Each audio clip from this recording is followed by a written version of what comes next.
Oboke Oboborachi KOENEKIA chitariki 25 cy'umutenyi o 11 omwaka oyiga okwana n'abaliki bamangana mu bisomo nene ase wizara y'Oborendi Bw'Obochori Dr. Raymond Omolo NIGO akwanire liberera lya SIASA iligenderete anene mono ase nsemo y'ebunge ya Kasapul me county ya Homa Bay asasabire abarwaneri baeneki SIASA cy'omulembe na KOENEKIA serikali yabikira Oborendi ase bituo byonsi ase Obochori Oboke oborache KOENEKIA aiga Kenya. In Kasipul, yes, there were previous challenges that we have had on matter security, but you may have noticed, and you agree with me, that even the primaries that were done by the ODM party were not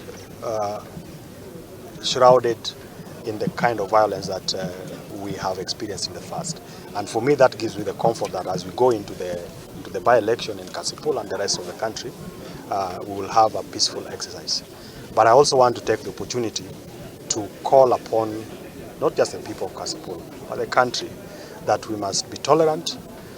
We must allow, even when the campaigns will be going on, if you don't support a particular candidate, keep away from their functions, so that you don't go to a function or someone asks you to go to a function to shout them down or to try and cause any chaos.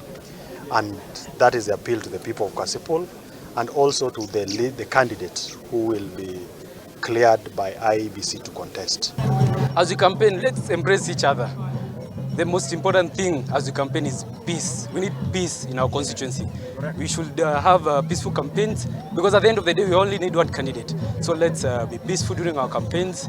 And at the end of the day, things will be good. It will be only one candidate. And at the end of the day, whenever one candidate wins, let's support the other candidate. We want to bring change. We want to bring inclusivity and politics of equity. Our competitors, I want to invite you that let us have politics of peace and cohesion. We will remain together as one.